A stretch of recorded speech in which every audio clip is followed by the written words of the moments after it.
ಬಂಧುಗಳೇ ನಮಸ್ಕಾರ, ಹೇಗಿದ್ದೀರಿ? ನಾನು ನಿಮ್ಮ ಎಂಪಿ ಮುದಾಳೆ.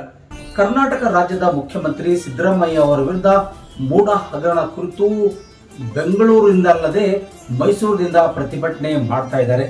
ಅಲ್ಲೊಂದು ಕಡೆಯಿಂದ ಪ್ರತಿಭಟನೆ ಮಾಡ್ತಾ ಇದ್ರೆ ಬಿಜೆಪಿ ಮತ್ತು ಜೆಡಿಎಸ್ ವಿರುದ್ಧ ಬೀದರ್ ನಗರದಲ್ಲಿ ಭಾರಿ ಪ್ರತಿಭಟನೆ ಮಾಡ್ತಾ ಇದ್ದಾರೆ. ಹೀಗಾಗಿ ಒಂದು ಕಡೆಯಿಂದ ಬಿಜೆಪಿ ಪರವಾಗಿ ಜೆಡಿಎಸ್ ಪರವಾಗಿ ಕಾಂಗ್ರೆಸ್ನ ಮುಖ್ಯಮಂತ್ರಿ ಸಿದ್ದರಾಮಯ್ಯ ಅವರು ರಾಜೀನಾಮೆ ಕೊಡಬೇಕೆಂಬ ನಿಟ್ಟಿನಲ್ಲಿ ಈ ಒಂದು ಬೃಹತ್ ಪ್ರತಿಭಟನೆ ಹಮ್ಮಿಕೊಂಡ್ರೆ, ಕಾಂಗ್ರೆಸ್ ಮತ್ತು ವಿವಿಧ ಸಂಘಟನೆಗಳ ಕೂಡಿಕೊಂಡು ಬೀದರ್ ನಗರದಲ್ಲಿ ಸಿದ್ದರಾಮಯ್ಯ ಅವರ ವಿರುದ್ಧ ಷಡ್ಯಂತ್ರ ಮಾಡ್ತಿರುವಂತಹ ಕುರಿತು ಇವತ್ತು ನಗರದಲ್ಲಿ ಪ್ರತಿಭಟನೆ ಹಮ್ಮಿಕೊಳ್ಳಿತು. ಆ ಪ್ರತಿಭಟನೆ ಉದ್ದಕ್ಕೂ ಸಾವಿರಾರು ಜನ ದಲಿತ ಪರ, ಅಹಿಂದ ಪರ ಮತ್ತು ಅಲ್ಪಸಂಖ್ಯಾತರ ಪರ, ಕನ್ನಡ ಪರ ಸಂಘ ಸಂಸ್ಥೆಗಳ ಮುಖಂಡರು ಸೇರಿಕೊಂಡು ಭಾರಿ ಪ್ರಮಾಣದಲ್ಲಿ ಪ್ರತಿಭಟನೆ ಮಾಡಿದ್ದಾರೆ.